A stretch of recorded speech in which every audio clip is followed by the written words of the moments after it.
ما يود الذين كفروا من أهل الكتاب ولا المشركين أن ينزل عليكم من خير من ربكم، والله يختص برحمته من يشاء،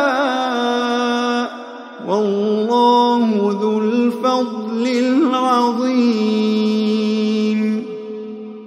ما ننسخ من آية أو ننسها نأت بخير منها أو مثلها.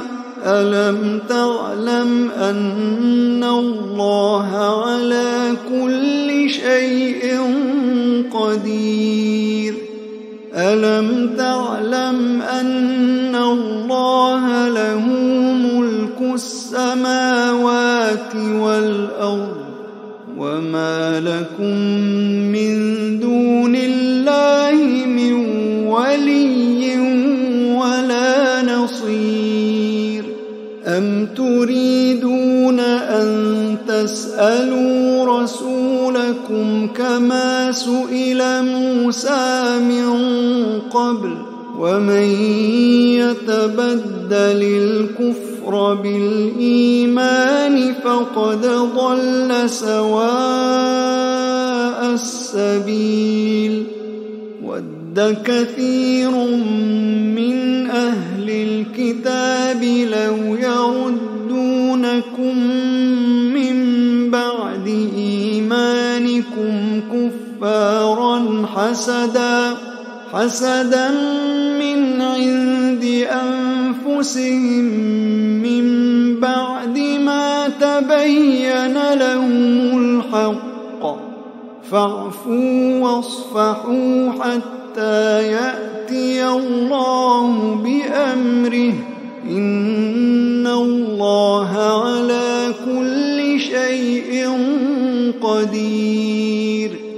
وأقيموا الصلاة وآتوا الزكاة، وما تقدموا لأنفسكم من خير تجدوه عند الله، إن الله بما تعملون بصير.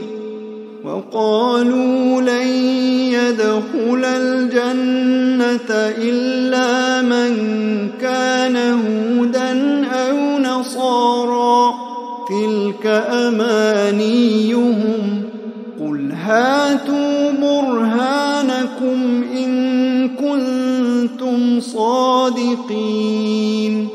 بلى من أسلم وجهه لله وهو محسن فله أجره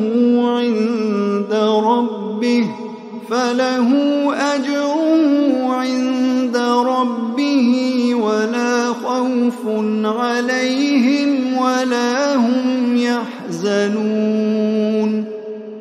وقالت اليهود ليست النصارى على شيء، وقالت النصارى ليست اليهود على شيء وهم يتلون الكتاب، كذلك قال الذين لا يعلمون مثل قولهم، فالله يحكم بينهم يوم القيامة فيما كانوا فيه يختلفون.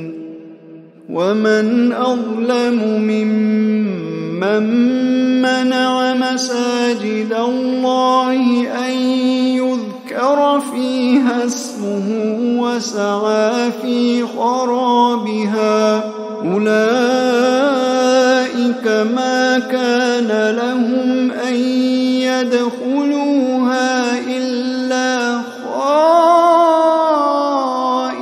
خائفين، لهم في الدنيا خزي ولهم في الآخرة عذاب